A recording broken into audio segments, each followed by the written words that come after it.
When I was 13, my family moved into a new house. It was a big old thing with creaky wooden floors and drafty windows. I remember feeling uneasy the first time I stepped inside. I chalked it up to the move, the stress of leaving my friends and starting a new school. But as the days went on, that feeling of unease didn't go away. It grew stronger, like a weight on my chest. At first, I thought it was just my imagination, that I was being silly. But then things started happening. I would hear footsteps in the hallway outside my room when I was home alone. The sound of someone running their fingers along the wall as they walked past my door. And then there were the whispers. At first, I couldn't make out what they were saying, just a faint murmur from somewhere in the house. But then they got louder and clearer, and I realized they were coming from the basement. I tried to tell my parents, but they brushed it off, said I was just trying to get attention. So I decided to investigate on my own.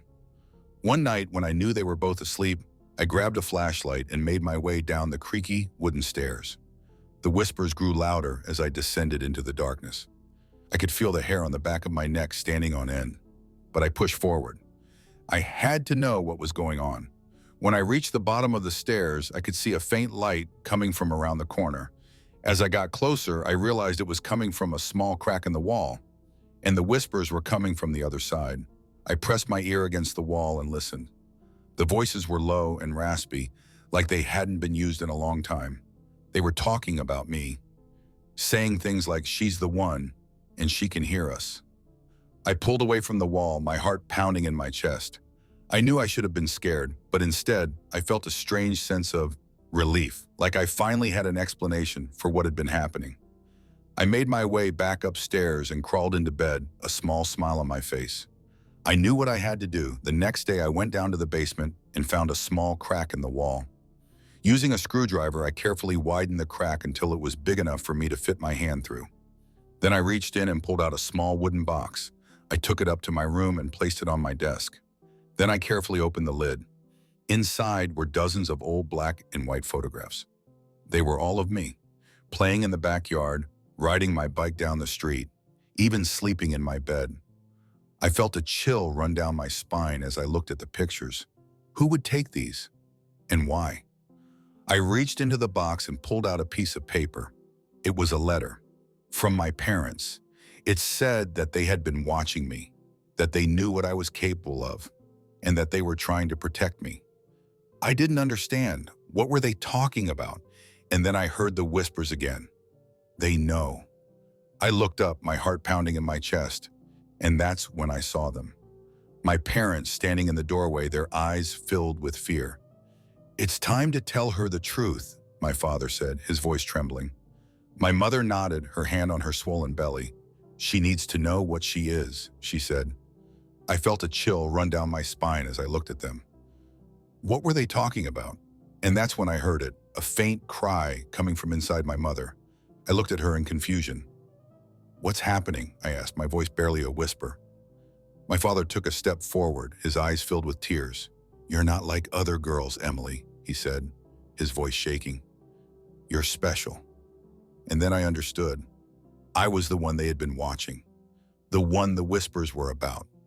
I was the monster.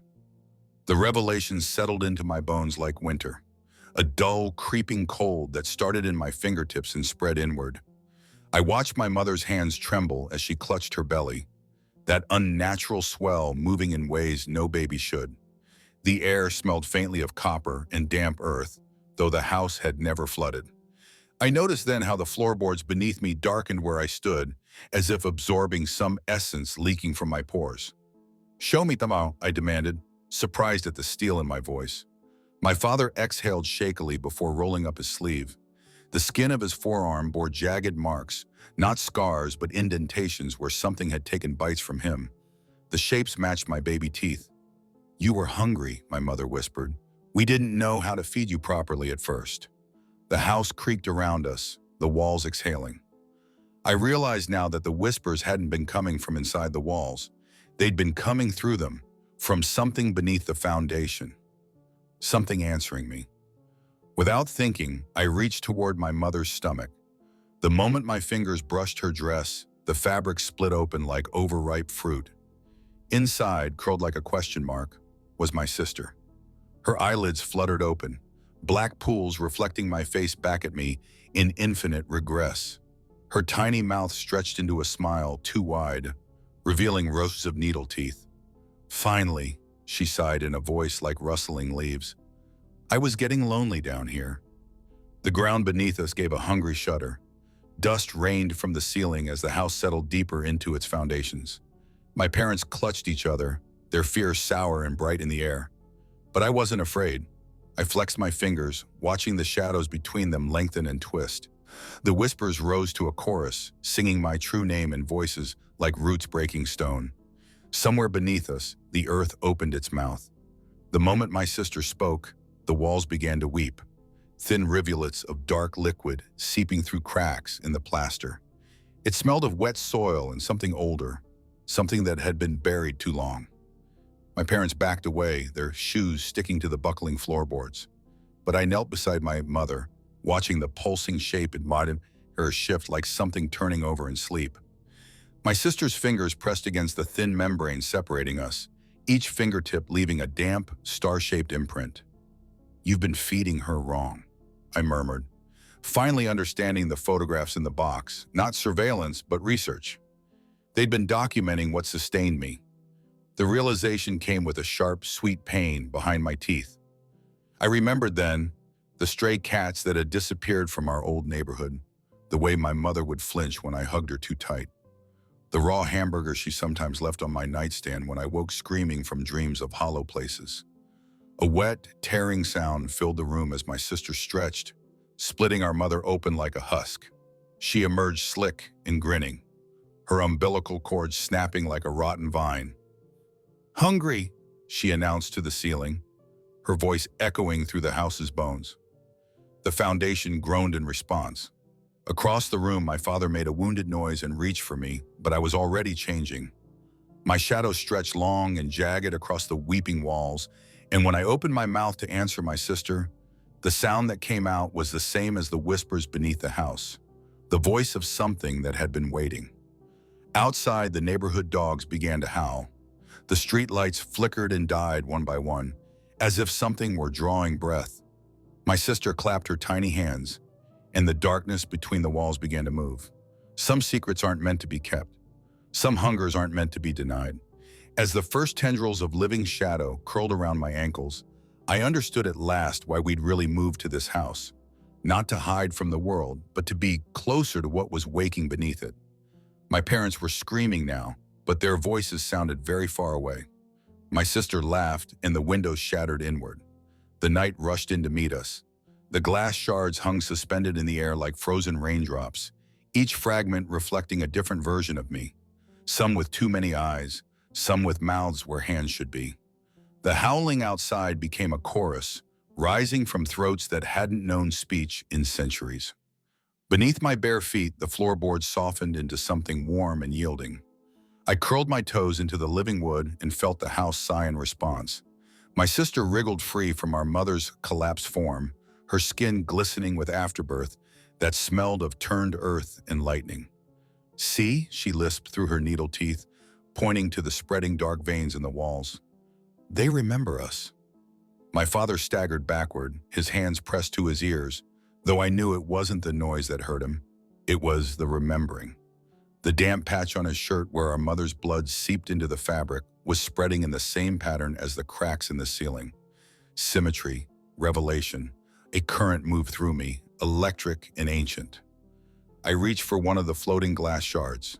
It didn't cut when I touched it, just melted into my palm like snow, leaving behind a mark that shimmered briefly before sinking beneath my skin. Knowledge flooded in with it, the taste of my true name, the weight of the pact my parents had broken by trying to keep us human. My sister clambered up my leg, her tiny fingers cold as river stones. "They buried the well," she whispered, her breath smelling of wet bark. "But we can dig it up again." As if summoned, the basement door swung open with a groan. The darkness below wasn't empty anymore. It rippled, thick and murmurous. The whispers had become a chant. My father made a broken sound and lunged for us, but the shadows caught him mid-step. Tendrils of blackness coiled around his ankles, his wrists, his throat. His scream turned guttural as the dark pressed into his mouth, his nose the corners of his weeping eyes. I should have felt something. Horror. Grief. Instead, there was only the insistent tug in my belly, the same pull I'd felt every night when the whispers grew loudest. Not fear, but hunger. The kind that couldn't be satisfied with stolen photographs or raw meat left on porcelain plates. The house shuddered. Plaster rained down as the walls bowed inward, breathing in time with my pulse. My sister giggled and bit into my shoulder, a sharp, sweet pain that tasted of permission. When I looked down, my shadow wasn't mine anymore. It stretched and yawned, split into antlers, into wings, into the 100-reaching arms of something that had been waiting below since the first stones were laid. Outside, the howling stopped. The silence was worse. My sister pressed her cheek to mine, her skin buzzing like a hive. "Listen," she murmured. Beneath the foundation, beneath the tangled roots of the oldest oak in the yard, the well began to fill.